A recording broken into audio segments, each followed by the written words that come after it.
오랜만에 다시 돌아온 오싹오싹 공포괴담 시간이 되겠습니다. 오늘 조금 많이 할게요.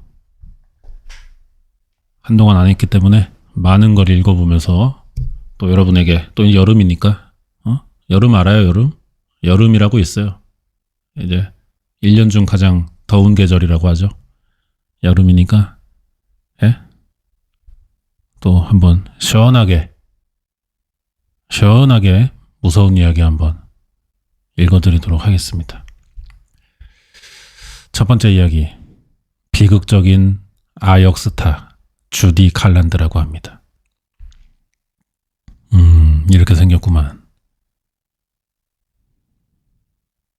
분명 프랜시스 에설검, 1922년생, 미네소타에서 태어났어요. 그리고 일찍 사망했습니다. 47. 사망한 곳은 영국이고 미국인이고 직업 배우, 가수, 뮤지컬 배우. 키가 작아요. 151. 그리고 결혼을 존나 많이 했어. 이 여자가. 남편이 5이요. 자, 여기 사인도 이렇게 있고. 자, 그럼 어떤 내용인지 한번 보겠습니다. 미국의 영화배우, 뮤지컬 배우, 가수로 20세기 연예계를 상징하는 여배우로 평가받습니다. 더불어 일찍요절한 할리우드의 여인으로 불리며 현재까지도 많은 영화 팬들의 향수를 적시는 인물이기도 하죠. 또한 야만의 시대로 불리던 1930년대 할리우드의 어두운 그림자를 대표하는 배우로도 유명합니다. 주디는 당대 아역 배우들 가운데 가장 높은 인기를 누렸던 인물이고, 그만큼 그녀가 영화사와 헐리우드로부터 당한 착취의 수위도 높았어요. 헐리우드의 양면을 그대로 보여주는 인물이라고도 할 수 있습니다. 오즈의 마법사 나왔었구나. 이러면 뭐 처음 보는 사람이지만 그냥 익숙해집니다. 오즈의 마법사였어. 어이 씨발 뭐야. 오즈의 마법사였네.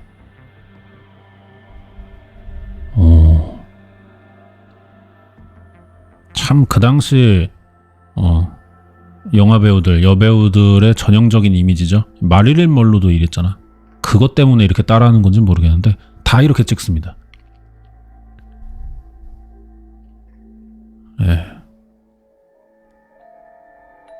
부모 모두 연예계 종사자였어요. 근데 부모가 둘 다 문제가 심했대. 일단 아빠 프랭크 검, 성적 지향을 숨기고 사기 결혼한 게이였어요. 게이였는데 평생 갓 성인이 되었거나 미성년자인 남자애들하고만 성관계를 갖다가 걸려서 동네에 소문나면은 이제 또 이사 다니고, US 고영욱 그런 느낌.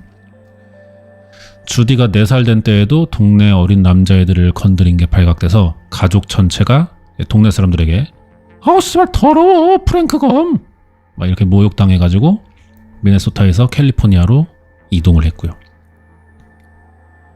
어린 주디가 연예계에서 따돌림 당한 이유 중에는 이 아빠의 게이 짓거리. 아니 뭐 성인 남자도 아니고 애들을 또 그랬으니까 욕을 먹을만 하죠. 피해자들이 다 어렸기 때문에 주디가 사망한 지 수십 년이 지나도 아버지가 범죄를 저질렀던 지역들을 보여주고 주민들의 말을 전하는 회고 방송이 계속 나왔대요. 자, 그럼 엄마 에설 메리언 밀런 어떤 사람이냐? 그 당시에 드물던 대본 작가입니다.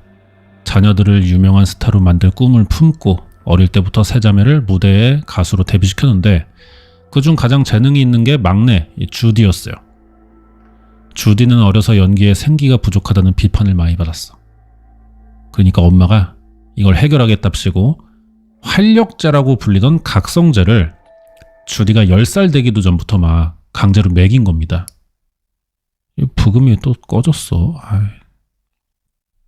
참 왜 이렇게 애들 내가 뭐만 하려 그러면 이렇게 방해하고 막 왜 이렇게 나를 못 살게 하는 거야. 가만히 있어봐. 어디 갔어.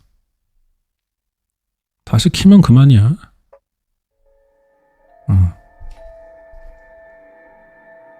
자, 그리고 1934년 주디 갈란드라는 예명을 받았어요. 아, 원래 이게 활동명이 아니구나. 10살 때 MGM, 이거 무슨 그 명품 가방 같은 거 아닙니까? MGM? 마그네틱 매니아 뭐 이런 거. 오디션에 합격해 전속 연예인으로 지원받았지만 MGM은 주디에게 줄 역할이 없었어요. 왜냐면 나이가 완전 막 10살 미만해서 뭐 아역을 시킬 나이도 아니야. 13살. 그렇다고 뭐 청소년이라기에도 좀 어립니다. 애가 키도 작으니까.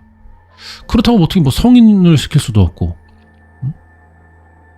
그리고 이제 그렇게 이쁜 얼굴도 사실 아니란 말이야. 매력은 있을지 모르겠지만.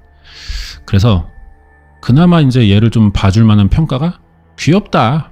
예. 근데 그거 하나 가지고 이 빡센 연예계에서 살아남기가 쉽지 않다는 거죠. 그래서 주디가 이제 뭐 조그만 역할만 합니다. 예. 그리고 이제 또 이제 고위 연예계 어떤 뭐 제작자나 PD 감독 뭐 이런 사람들 파티나 불러다니면서 노래를 했어요. 이때 MGM의 고위 관계자, 남자 제작자들, 감독들에게 성접대를 했다는 사실이 밝혀집니다. 그래 역할 따니까. 자, 근데 이거를 자발적으로 한 게 아니고 엄마가 주선했어. 애미가 미친년이네요. 주디는 훗날 우리 엄마 진정한 나쁜 웨스트 위치였다. 이렇게 표현을 했어요. 이 여자가 이제 애미야, 애미. 주디 애미. 한마디로 이제 터졌죠. 애미 터진 짓을 했어요. 하지만 이전에 아무리 부모의 동조가 있었다 하더라도 미성년자의 성접대를 받았던 감독들과 당시 할리우드의 구조가 더 충격적이었습니다. 주디는 미키 루니 주연으로 뭐 이런 영화가 있나봐. 16편이나 제작된 유명한 앤디 하디의 연작 중 러브 파인즈 앤디 하디 1938년작, 여기에 출연해서 인지도를 높였대요. 결국 이제 배역을 딴 거야, 이런 식으로. 얘가 이제 미키 루니라는 사람이래요. 참 미키 루니스럽게 생겼다. 이 여자가 이제 주디 갈란드. 루니는 보드빌 출신 부모 밑에서 보드빌 무대를 시작했고 아역으로 영화배우 했고 브로드웨이에서 성공해갖고 이제 갈란드랑 좀 비슷하대, 이 영화계의 어떤 흐름이. 주디가 이제 오즈의 맙소사 이거 이제 뜨면서 단독 주연이 가능하다 증명한 거야. 스타가 됐고 앤디 하디의 연작에도 2편 더 출연했고요. 근데 앤디 하디의 연작과 이 오즈의 맙소사의 성공 배우에는 MGM에서 종용한 약물 남용이 있었다는 거죠. 주디가 전기작가 폴 다놀리에게 털어놓은 바에 따르면 제작자들은 촬영 중에 미키 루니와 주디 갈란드에게 각성제를 먹였어요. 뭐 우리나라 한 70년대 가수들도 그런 거 있었다고 하더라고. 대마초 같은 게 꼭 있어야 된대. 왜냐면은 그 예술적 그 감각, 한마디로 그 어떤 뽕맛으로 이제 무대에 서갖고 그 맨정신일 때보다 좀 뭔가 남들에게 눈길을 끌려면은 그 뽕이 좀 필요하다는 거야. 그래서 이제 대마초 이런 거 되게 많았잖아, 옛날 가수들. 그런 개념이었을까요? 뭐 그러고 이제 그렇게 먹여서 찍고 또 촬영 끝나면은 병원 데려가서 수면제를 먹여 억지로 재웠대. 사고 칠까봐 그런가? 4시간 뒤에 깨워서 다시 72시간을 촬영을 합니다. 의사들의 처방을 동반해서 합법적으로 이런 짓을 한 거야. 미키 루니는 70살이 될 때까지 수면제를 못 끊었어요. 당시 할리우드에서 일했던 의사들이 훗날 증언한 바에 따르면 이 시절 할리우드 의사들의 앞에 놓인 선택지는 2개뿐이었다. 제작사의 압력에 굴복해 아역 배우들을 죽이지 않도록 조심하면서 향정신성 의약품을 처방하던가, 아니면 처방을 거절해 더 나쁜 의사가 아역 배우들에게 더 독한 약물을 주입하게 만들거나. 의사들도 그러니까 내가 지금 이거 뭐 좋은 짓 하는 건 아니지만 내가 아니면은 더 나쁜 데 가서 더 강한 약에 중독될 수 있으니까 그나마 어떤 의학적 뭐랄까 의사로서의 책임감 같은 게 좀 그래도 있었겠네요. 그나마 내 선에서 끝내야 된다, 이런 걸로.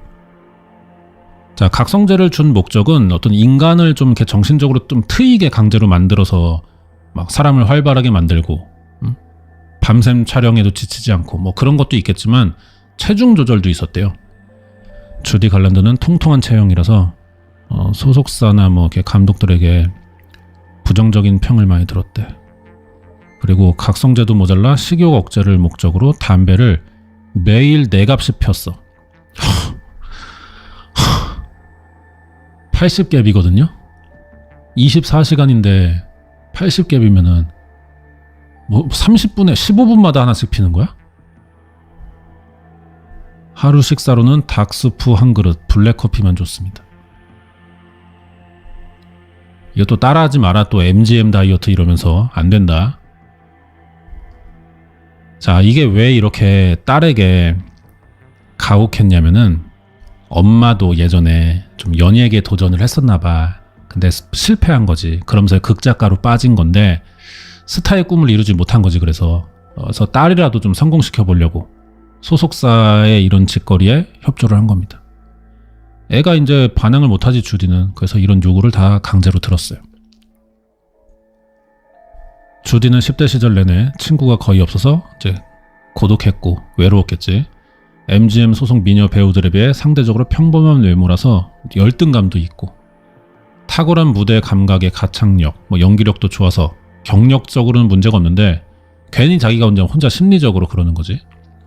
뭐 어쨌든 연예계가 그렇잖아. 아무리 실력 좋아도 나 쟤 사귀고 뭐 그런 거 하려면은 일단 얼굴인데 얘가 자기 스스로 이제 좀 그런 게 밀리고, 그러니까 관심도에서 떨어지고 뭐 이런 거 아닐까요?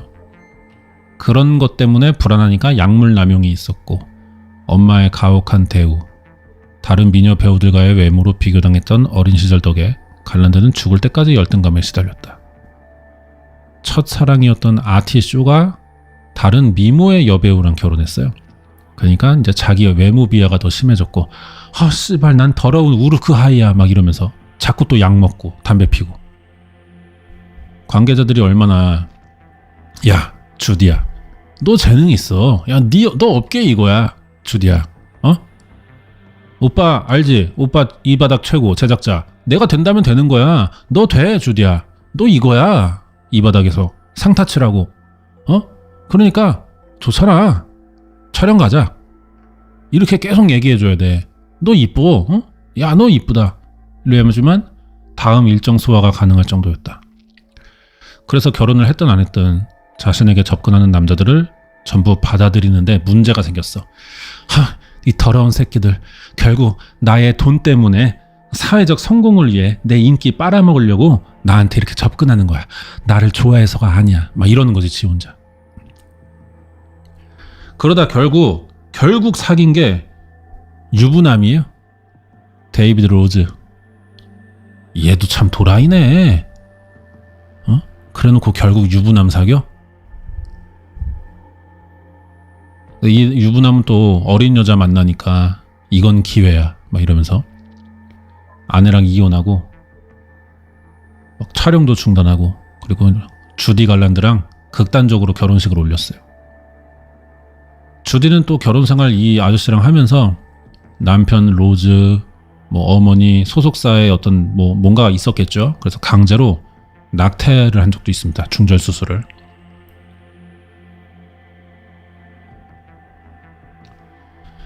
데이비드 로즈와 이혼했어요. 근데 또 1945년 머넬리와 결혼하면서 갈란드는 정신면에서도 그나마 가장 안정된 시기를 보냈다. 좋은 남편을 만났나?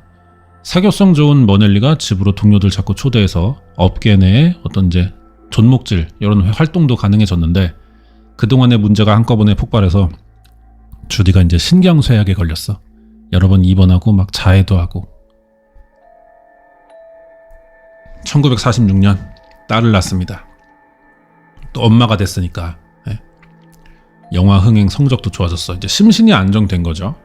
바쁘게 막 여기저기 출연하면서 생활했는데 또 알코올 의존증에 빠집니다. 몰핀도 막 쓰기 시작했고요. 자꾸 뭔가에 기대려고 하네. 거기에 무리한 체중 감량으로 건강 문제까지 겹쳐서 소속사가 활동을 멈추게도 합니다. 소속사 입장에서 얘를 빨리빨리 돌려서 돈을 벌어와야 되는데, 야 너 너무 안 좋아 보여, 쉬래 이런 소속사가 어디 있어요. 그 정도로 상황이 안 좋았다는 거겠지, 상태가. 결국 잦은 입원과 자살 소동 끝에 주디 갈란드는 1949년 뭐 어떤 영화가 있어요. 바클레이스 오브 브로드웨이 하차당했고, 1950년 로얄 웨딩이라는 영화 출연이 또 성사됐어. 계약했는데 MGM은 회사에서 밀어주고 있던 다른 대세 여배우로 주디의 배역을 교체합니다. 그러면서 소속사 MGM과 헤어졌어요.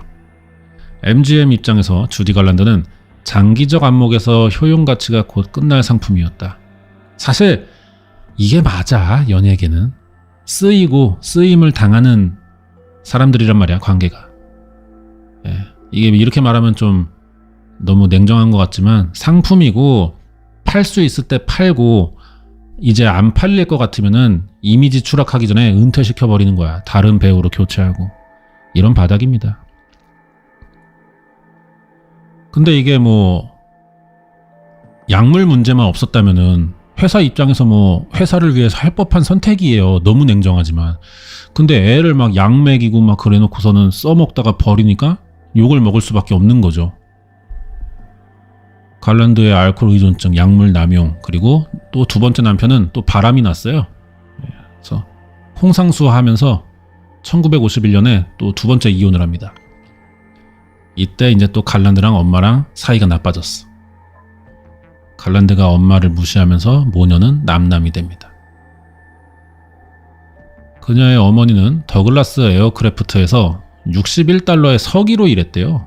뭐 하는 데인지 모르겠는데. 그리고 1953년 출근했다가 주차장에서 심장마비로 59세에 사망합니다. 엄마가.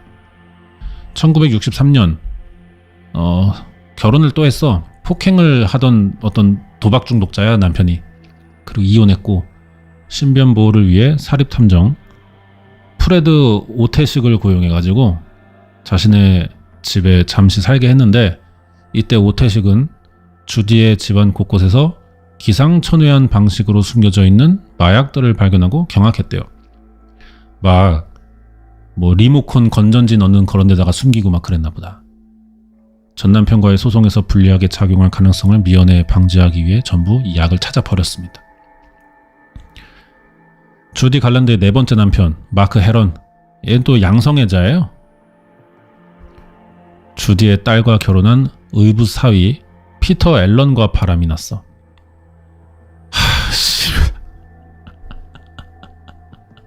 그래서 도망갔어. 둘이 눈 맞아서.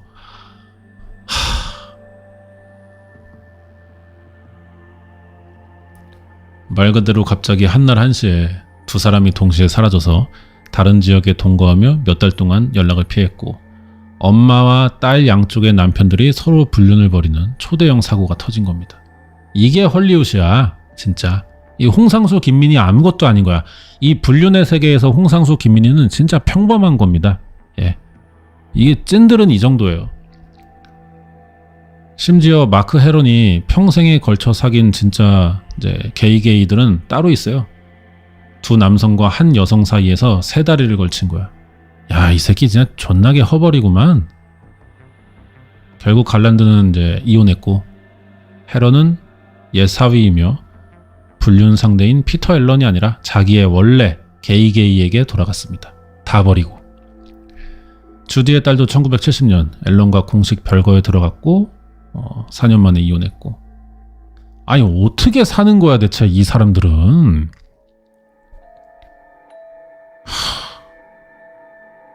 피터 앨런, 주디 갈란드, 그다음에 마크 헤런, 예, 딸입니다. 그러니까 지금 씨발. 야, 이거 뭐 어떻게 관계가 얘가 얘 결혼해놓고 뭐 이렇게라는 거야? 아이 씨발 진짜 더러워 죽겠네 진짜. 1969년 갈란드는 마지막이자 다섯 번째 사랑인 마키 딘스, 마지막 남자죠. 이즘 갈란드는 뼈가 다 보일 정도로 헬스케져 있었대요. 이 사람인데 주변인들은 갈란드가 죽어가고 있음을 느꼈다. 갈란드도 자신의 문제를 정확히 알고 있었지만 갈란드 본인도 주변인들도 방법을 찾지 못했다. 10살 때부터 매일 수십 년 동안 강제로 과다 복용한 약물이 문제였던 것으로 추정되며 이런 사례는 의학이 비약적으로 발달한 현재에도 쉽게 해결하지 못하는 형편이다. 10살 때부터 이런 생활을 하도록 강제당했는데 50살 가까이 버틴 게 신기할 지경이다. 어린 시절을 무사히 보내고 성인이 된 후 과로와 약물을 시작했는데도 30대를 넘기지 못하고 사망한 연예인과 예술인들이 차고 넘치는 걸 생각한다면 말이다. 그러게 47에 사망했으니까 이런 약물 중독자들에 비하면 관리를 그래도 한 겁니다. 결국 갈란드는 1969년 6월 22일 런던의 카더간 레인에서 허름한 자택 욕실 사망한 채로 발견됐습니다. 사인은 바르비투르산 과다 복용, 어려서부터 미키루니와 자주 억지로 먹던 그 수면제, 사망 당시 나이 47. 여기에 이제 마지막 5번째 남편 미키딘스, 결혼 3개월 차였어요. 소식을 듣자마자 너무 분해서 바닥에 쓰러져 주먹으로 막 바닥을 내리쳤대. 주디의 차녀, 둘째 딸 로너 러퍼트에 따르면 갈란드의 마지막 남편이었던 미키 딘스는 2003년 죽을 때까지 재혼하지 않고 평생 주디만을 바라보고 살았다지만 갈란드가 죽고 나서 바로 몇 시간 만에 갈란드에 대한 회고로 계약을 했어요. 그것도 의붓 딸인 로너 러프트의 눈앞에서.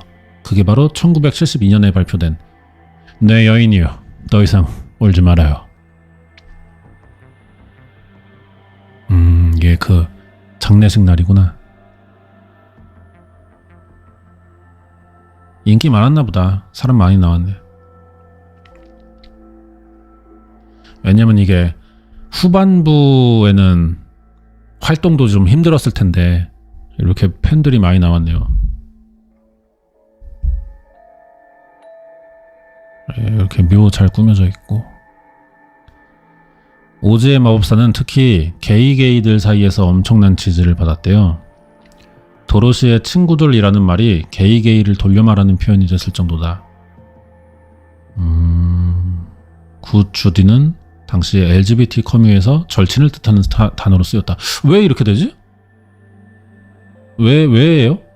오즈의 맙소사가 왜? 이거 좀 PC물이에요? 이게 왜 게이들이 왜 좋아하지?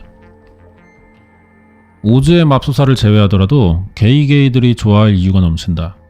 박복한 인생 역경에 뛰어난 예술성을 지닌 뮤지컬 스타였고 30대부터는 태도가 완전히 변해 제작진에게 함부로 대하는가 하면 언론사 카메라가 코앞에서 돌아가든 말든 개의치 않고 많은 사람들에게 무례하고 뭐 개초같이 좀 그런 것도 있었어.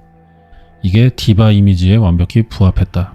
모두가 게이들이 격렬히 호응하는 게이 아이콘의 전형이었다. 한 가지 역설적인 사실은 주디 갈란드는 정작 일생 동안 게이들과 나쁜 관계로만 얽혔습니다. 어린 남자애들만 건드리고 다녀서 앞길을 막는데 한몫한 아빠, 게이임을 숨기고 갈란드랑 결혼해 상처를 준 네 번째 남편, 역시 게이를 숨기고 딸과 결혼했다가 갈란드의 네 번째 남편과 눈이 맞아 도망간 사위. 당시 시대상이 그랬다지만 차이로든 타이로든 게이라는 사실이 갈란드에게는 상처로만 남게 만든 사람들이다.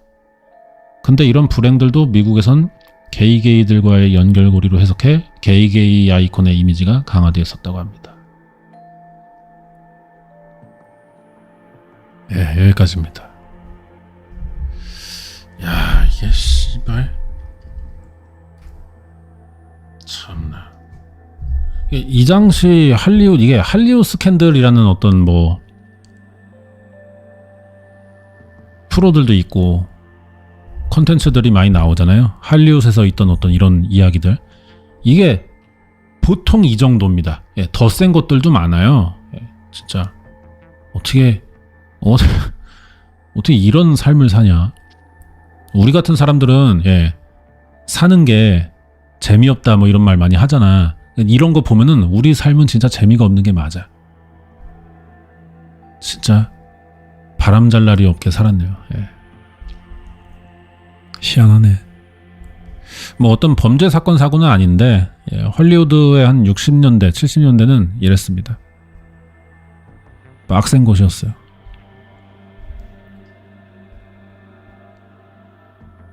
자, 그래서 여기 또 이어서 그러면 우리가 이 오즈의 맙소사가 왜 게이들이 좋아하는 그런 영화인지 제작 과정을 좀 볼까요?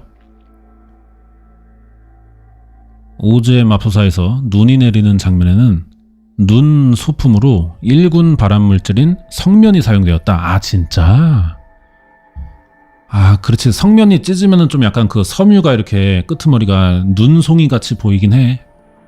아, 그걸 뿌렸구나. 그때는 뭐 이게 몸에 해로운지 몰랐으니까. 이게 다 성면인 거야, 이게. 어휴.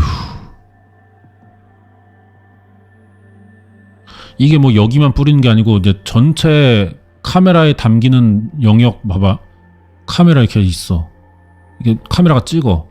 그러면 최소한 이 정도는 뿌려야 되는 거 아니에요. 이 양이 얼마나 많았겠어. 양이.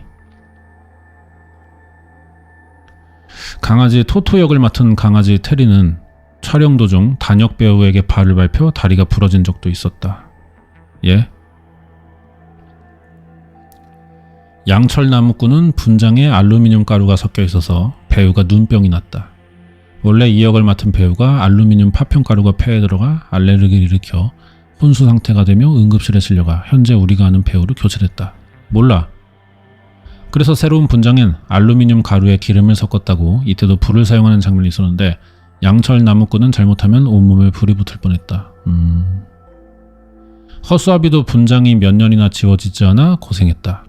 게다가 허수아비의 그 질감을 표현하기 위해 고무 마스크를 썼는데 분장을 벗길 때마다 피부가 벗겨졌다. 그래서 이 일로 제작사와 갈등을 빚었다. 아, 이거 뭐 어떻게 본드로 붙였나? 뭐 어떻게 했길래.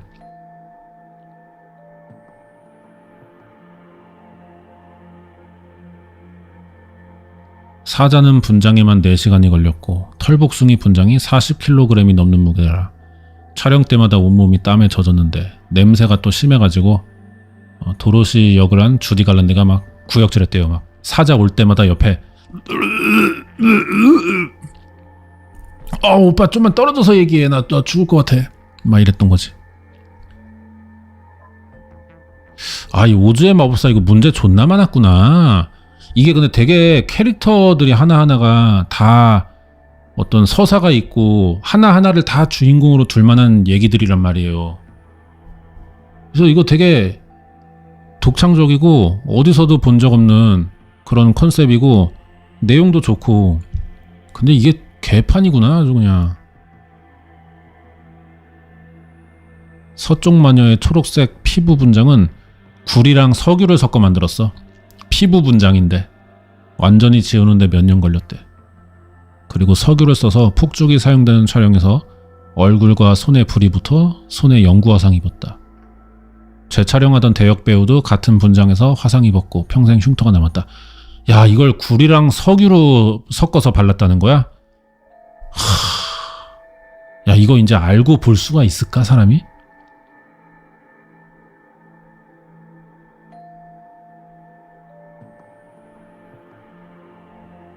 착색돼서 안 지워졌겠지? 여기 있는 그 얘기 나오네요. 예. 주디 갈란드는 이제 통통하고 살 빼라고 막 필로폰에 닥수프 블랙커피 담배 80개. 그리고 이제 이게 끝이 아니야. 이거는 그냥 촬영 조건이 열악하고 현장의 문제인데 또 문제는 이제 배우들 사이의 문제잖아. 관계가. 나무꾼 사자 허수아비 동료 배우들이 자기보다 훨씬 어린 여자애가 주연을 맡은데 불만을 품고 주디를 무시했대. 아니 이 씨발 이 이야기 자체가 그런 건데 그럼 아니 오즈의 마법사를 그럼 뭐 나무꾼이 주인공 아니야? 도로시가 하지? 병신 새끼들이냐? 아니 대본을 봤을 거 아니야. 애한테 지랄이야. 왜 애한테. 그런 내용인데 이야기가. 병신들이구만. 촬영장에서 딱 한 명, 서쪽 마녀의 배우 마거렛 해밀턴만이 친절하게 대해줬다.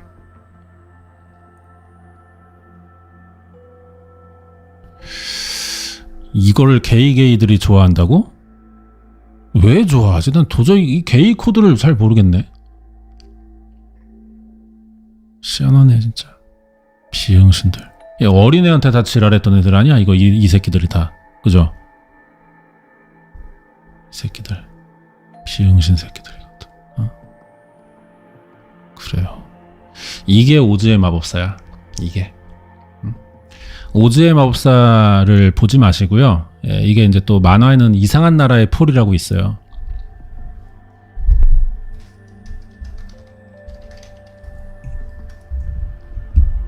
예, 요거를 보세요, 요거.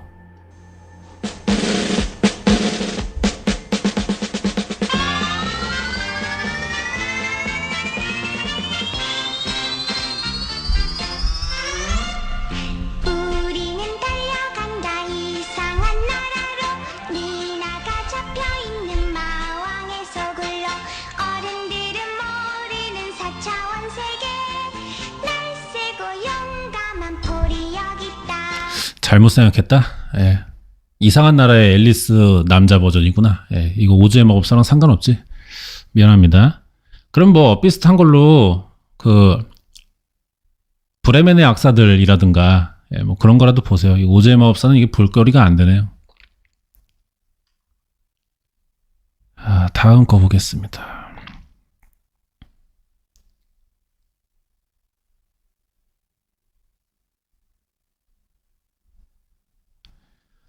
다음은 우리나라 살인사건 한번 볼까요? 최오림 일가족 살인사건입니다. 1992년 가정불화로 앙심을 품은 최오림 49살인데 이 사람이 장인인 여씨, 장인 장모 그리고 가정불화를 겪고 있던 아내 그리고 17살 된 딸을 다 죽였어. 이 최오림이란 새끼가. 오려버릴 새끼 이거. 생각보다 크게 안 알려졌대요. 자, 우리 엄기영 앵카 시절에 최오림이가 전과 22범입니다. 그냥 전과도 특수절도예요. 이게 전과가. 이혼녀였던 여씨를 만나 결혼해서 딸과 아들 낳아 트럭 운전하면서 가정을 꾸렸는데 이 새끼가 무능력하잖아. 응? 그래서 결국 처가에 들어갑니다. 대릴 사위로. 그러나 생활비를 벌어오진 않고 도박만 좋았나 해. 도리짓고 땡 뭐 이런 거 한 거야. 틈만 나면 또 애들 앞에서 아내 때리고 그리고 이제 애들은 또 엄마 편 들 거 아니야. 그러니까 이 새끼가 미쳐가지고 아내가 자식들 세뇌시켜서 자기 나쁜 놈 만든다고 막 또 개 망상병 떨고 막 그런 거야. 1988년 부부싸움 끝에 이걸 말리던 장모에게 도끼를 휘두릅니다. 도끼를 휘두른대. 그래서 이제 장모가 다쳤고 결국 최오림이는 이걸로 살인미수야. 징역 4년 받고 깜빵이 들어가요. 그 깜빵에서 4년 동안 이 처갓집에 엄청 원한을 갖기 시작했어. 그러다 이제 출소하고 원한을 갖고 있는데도 재결합을 또 시도해요. 갈 데가 없으니까. 근데 거절하지. 씨발 이런 새끼랑 어떻게 살아. 거절당하니까 6개월 뒤 노원구 공릉동에 있는 처갓집에 한밤중에 찾아가서 막 문 열라고 막 지랄해가지고 동네 창피하니까 일단 열어줬어. 하여튼 집에 들어가서 막 살림 다 때려 부수면서 막 안에 나오라고. 그 이 집이구나. 아내가 숨어 있었거든요. 맞을까봐. 방 안에 숨어 있었는데 이 새끼가 자꾸 우리 엄마 아빠한테 하도 지랄을 하니까 더 이상 못 참고 나왔어. 이때다 싶어서 우리 오림이가 아내를 끌고 밖에 나가려고 하니까 장모님이 말리지. 아유 최서방 왜 이러나 정말 정신 차려야지. 이 정도 했으면 우리는 할 만큼 했네. 막 이렇게 하니까 오림이가 또 빡쳐갖고 옷에 숨겨뒀던 등산용 망치를 꺼내서 막 위협을 해. 근데 이 장모는 또 예전에 도끼에 한번 또 맞은 적이 있으니까 무서워지잖아. 겁이 나는데 내가 다쳐도 딸은 지켜야 될 거 아니에요, 엄마가. 그래서 막 또 막 더 막 몰아붙였지 나가라고. 그러니까 오림이가 이게 아닌데? 안 쪼네? 막 이래가지고 또 때렸어. 망치로. 그래서 죽였어요. 도끼도 들고 있었구나. 이 새끼 뭐 씨발 토르야? 미친 새끼 도끼 망치 다 있네. 뭐 하는 새끼지? 장인도 바로 그 자리에서 죽이고. 이제 아내는 딸 데리고 방에 숨었는데 뭐 찾아가서 똑같이 다 죽이고 딸 죽이고 30분 만에 4명 살해한 겁니다. 그래서 이런 큰 소리 나니까 아들이 일어났는데 아들이 이 아빠가 가족 죽이는 장면을 다 봤어요. 근데 어떻게 도망쳐 나와가지고 살았네, 유일하게. 이 사람은 어떻게 사냐. 그래서 이제 아들이 공중전화로 신고해서 경찰 와서 현장 보니까 너무 잔인하게 다 죽었고, 장모가 일단 죽어 있었고, 나머지 3명은 숨을 쉬고 있었지만 너무 위독했죠. 그래서 병원 가다가 다 죽었습니다. 오리미는 이미 도망갔고요. 이 새끼야, 오리미가. 에? 이 새끼가 오리미라고, 오리미. 예? 아시겠어요? 오리미라고요, 얘가 지금. 이런 새끼가 오리미인 거야.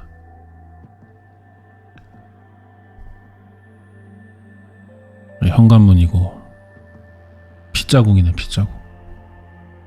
아휴, 씨. 경찰은 최오림을 범인으로 특정하고 검거하기 위해 고군분투했습니다. 사건 현장 감식반은 현장에서 최오림의 유서 발견했는데요. 내용은 모두 다 죽이지 못해 원망스럽다. 아들이 도망가서 그러는 거야? 그러나 내 딸의 시신만은 나의 친누나가 걷어서 장례를 치르게 해달라.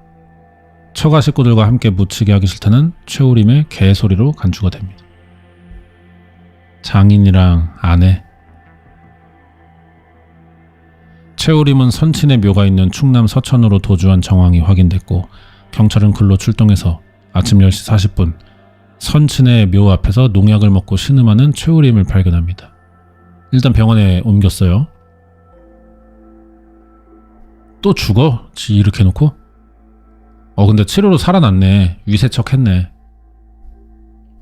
4명을 살해한 혐의로 최종 사형 선고받고 문민정부 때 첫 사형수 15명 중 1명으로 형장이 있을. 이게 그러면 김영삼 때인가요? 문민정부면은? 취임하고 나서 사형 집행했던 첫 그 새끼구나.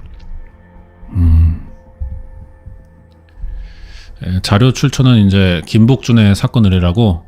이제 망한 채널이죠, 여기는. 김복준 옹이 사건 의뢰에서 이제 탄핵됐어요. 탄핵돼가지고 채널 새로 팠습니다. 김복준의 사건 속으로라는 채널이 새로 만들어졌어요. 그 뭐 출연하던 분들 다 옮겨갔기 때문에 거기 가서 또 오늘도 뭐 방송하는 걸로 알고 있는데 거기서 또 계속 보시면 될 것 같습니다.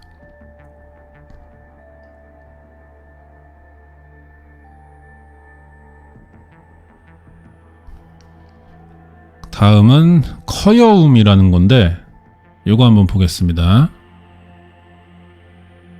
아이 씨발 진짜.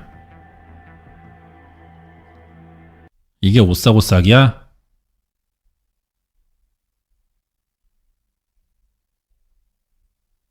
이게 오싹오싹이냐고.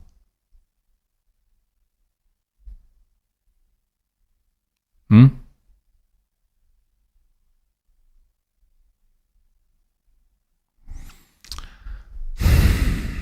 이게 저 이때 술 먹고 이거 파스타 해 먹은 그 방송이거든요. 이걸 왜 오싹오싹에 왜 올리는데? 야, 갯강구, 강구야. 뭐노? 우리 강구게이. 알겠습니다.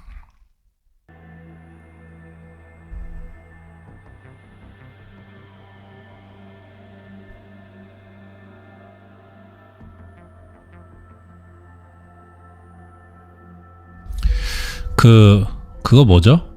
우리나라에서 무서운 얘기 막 소개하고 연예인들이 촛불 켜가지고 그 방송 이름이 뭐죠? 뭐지? 어둑신이 나오는 건가? 이 방송 이름이 뭐였지? 심야괴담. 그거 한번 좀 볼게요. 오랜만에. 심야괴담에. 심야르괴담에.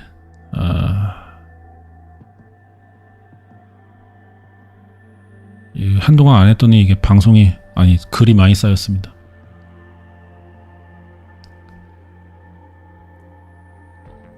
이거 한번 볼까요? 근데 심야괴담회가 아니야. 물속에서 누군가 흔드는 팔에 뛰어들었다간 위험하다. 자, 여기 손이 있죠. 저거 구해야 되는 거 아니에요? 마치 누군가가 흔드는 듯한 팔, 사실은 악어입니다. 예, 악어가 사람을 유인하는 거래요. 아이씨, 뭐야.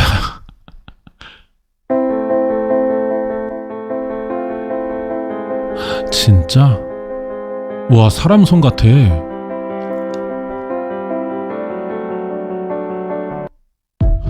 아니 이거 뭐 보이스피싱도 아니고 씨발 그냥 아무 걸려라 하냐 아무나 하나. 와, 이거 진짜 모르는 사람들은 만약에 막 외국인들이면은 이 지역 사는 사람들은 알겠지만 여행 왔다가 그럴 수도 있겠는데? 오, 야 이건 무섭네.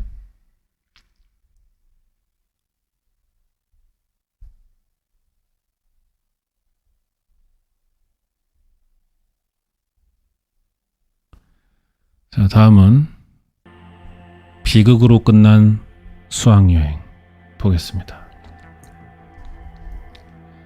1970년 10월 14일 단풍놀이가 절정일 무렵 서울 경서중학교 3학년 학생들은 수학여행으로 현충사를 방문했고 여행을 마치고 버스에 승차해 학교로 돌아가는 중이었습니다. 이때 3반과 4반 학생 76명이 탑승한 5호차는 입석자가 있을 정도로 정원이 초과된 상태였으며 학생들은 지도교사도 없으니 분위기에 심취해 다같이 노래를 부르는 등 버스 안은 매우 혼잡한 상태였습니다.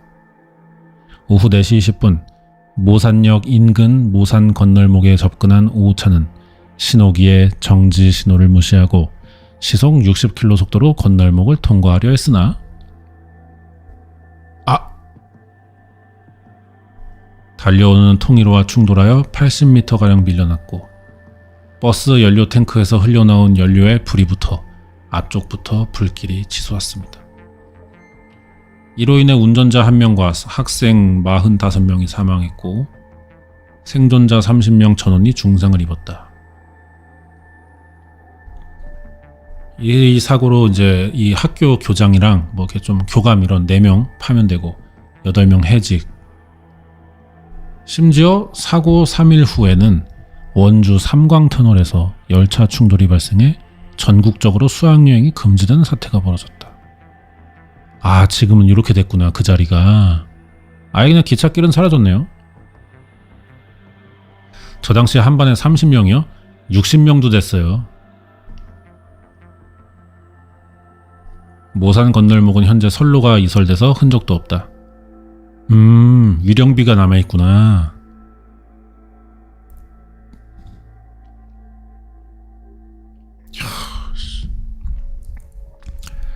나 중학교 막 이럴 때도 사실 좀 그 당시 학교에서 하던 것들을 지금 생각해보면은 미개했다. 그 당시에도 그런 생각이 들었거든요. 2000년이야 그래봐야. 그 당시도 미개했다. 지금 시각에서 그런 생각이 드는 게 있었는데 막 70년대 80년대는 더 했지 정말. 막 학교에 군인들 돌아다니고 그럴 때야. 많이 달랐죠.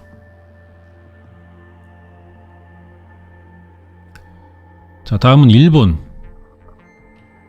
오싹오싹 일본의 풍습. 마비키라는 건데 마비키가 뭐냐면요. 이제 우리나라도 뭐 방금 전에 뭐 한 반에 60명 있었다 뭐 그런 얘기 했지만 사람이 진짜 많았습니다. 애들 많이 낳을 때였거든요. 근데 뭐 더 옛날이야. 일본에서 훨씬 옛날. 뭐 피임이 뭐야 그런 개념도 없지. 애가 생기면은 먹고 살 수가 없어요. 지금도 가난해. 근데 애가 또 나오는 거야. 그럼 못 키운다고 현실적으로. 그래서 낳으면은 죽여요. 그 자리에서 엄마가. 근데 그걸 또 이제 정신승리한다고 뭐 신에게 돌려보낸다 뭐 그런 의미로 생각을 했대. 그걸 이제 마비키라고 그래요. 속가낸다는 의미. 이 장면이지. 혼란의 전국시대가 끝나고 평화의 에도시대가 왔지만 일본의 인구는 좀처럼 늘어나지 못했습니다. 인구가 늘어나지 못하는 게 이미 많은 상황에서 더 앓는다는 거야. 유지되고 있는 거야, 계속. 그 이유를 바로 영아살해 풍습인 마비키에서 찾고 있다. 마비키가 유행했던 이유는 일본이 세금이 높아서예요. 그 당시에 이제 아시아권에서 유독 높았다, 세금이. 생산량의 5에서 70% 수준을 요구했대. 우리가 100만 원 벌면은 50만 원에서 70만 원을 내야 돼, 세금으로. 근데 반대로 그 옆에 있던 우리나라 조선, 세율 10%. 공납의 역환고까지 해도 25%. 높은 세율에 살아남기 위해 서민들이 생각한 방식은 입을 줄이는 거다. 먹일 사람이 적어야 될 거 아니야. 이런 류의 일은 다른 나라에도 있었지만 일본에서 유독 많았고 대수롭지 않았다. 이것은 영아 살해에 큰 죄책감을 느끼지 않았던 세계관 탓도 있다. 7세 이하의 아이들은 신의 아이라고 불렀대요. 한 명의 독립된 존재라기보다 신의 소속이래. 그래서 언제든 신의 품으로 되돌아갈 수 있었다고 보는 거야, 사람들이. 즉 신께서 내게 잠시 맡겨주신 아이인데 내가 기르는 대신 그냥 신께 돌려드리기로 했다 정도의 사고방식. 정신승리지, 그러니까 한마디로. 현실적으로는 먹고 살 입을 줄이려고 죽이는 거면서 신에게 돌려준다라고 정신승리하는 거야. 비응신들. 메이지 시대 1868년 와서 금지됐어요. 인구 부양 정책의 일환이었다. 인구를 늘려야 된다 뭐 이런 건가? 하지만 서민들은 그래도 이게 갑자기 금지된다고 뭐 달라져? 세금 낮춘다고 바로 좋아져? 사는 게? 몰래 죽이는 거죠. 당시 기록에 모든 가구가 일남 일녀만 있는 마을에 대한 기록이 나온대요. 이건 마비키가 아니고는 불가능하다. 그래서 속가내기인 거야. 남자를 하나 낳았어. 그럼 살려서 둬, 키워. 근데 또 낳았는데 여자야. 살려서 둬. 근데 여자가 또 나왔어. 셋째를 낳았는데 여자야. 죽입니다. 넷째 남자야. 죽입니다. 남자 낳았어. 남자 하나 죽입니다. 여자 애 하나 나올 때까지. 그래서 나오면 키우고 다음부터 나오는 애 다 죽이고 남녀 하나씩만 키우기 위해서. 모든 가구가 그랬대, 동네에서.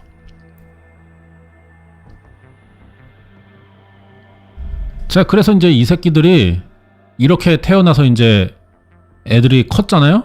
그럼 얘들이 커서 그 부모들을 어떻게 하는지 알아? 고려장 시키는 거요. 나라야마 하는 거요, 나라야마. 일본 사회를 잘 보여주는 영화다. 뭐 고려장이 뭐 우리나라에 있었던 풍습이라고 알려져 있기도 했었는데 이게 뭐 굳이 막 찾아보면은 일본에서 시작됐을 가능성이 더 높다고 하더라고. 늙은 부모를 산에 버리는 일, 이걸로 인구를 조절한다.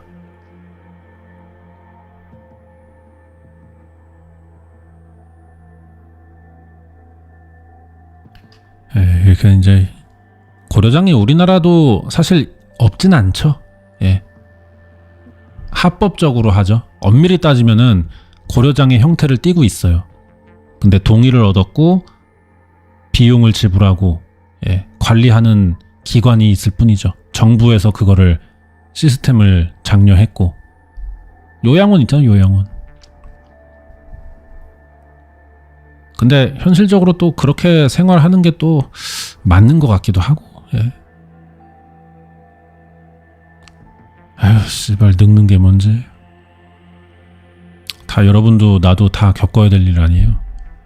그런 생각하면은 사실 생명이 또 태어나고 죽는 한 살이가 그런 순서이긴 한 건데 갑자기 속상해지는구만.